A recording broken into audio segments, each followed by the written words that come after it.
Sometimes courage is just the quiet voice at the end of the day saying, I will try again tomorrow. You've reached Talking with Dr. Terry, 180 Seconds to a Better You, message number 361, and I'm Dr. Terry Wurzbacher. Here's that quote again. Sometimes courage is just the quiet voice at the end of the day saying, I will try again tomorrow. That's by Marianne Radmacher, if I got her name right. It's kind of like Wurzbacher. Anyway, it's helpful to remember at times when absolutely everything can seem and be overwhelming, kind of like the holiday period we just went through. It takes courage to keep going or to decide you will go on tomorrow. My 2020 Vol State is a perfect example of that, although I'm not sure I'd call it courage. I wasn't going to be picked up when I wanted to quit, so I just had to keep going. But did I really have to keep going? Not really. I could have gotten several people to come pick me up, or I could have just waited and walked off the course, but I didn't. The courage was buried deep within, and it was an IFS type part.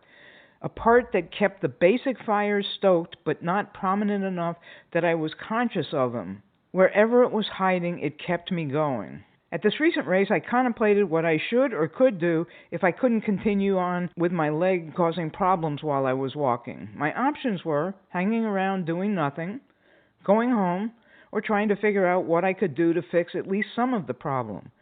Since I'd driven all that way and paid a lot of money for the race, I decided pretty quickly that going home on day 3 was not an option, not a decent option anyway. I didn't want to hang around doing nothing, so I was left with the last option, trying to figure it all out. I had to find the courage to see if my plan would work.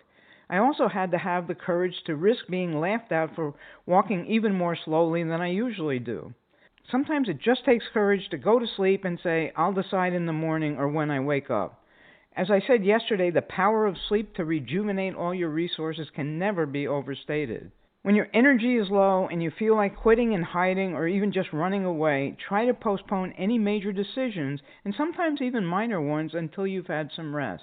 You can go on, but you also don't have to save the world. Know your limits, but also know your real why in everything you do and everything you have to do.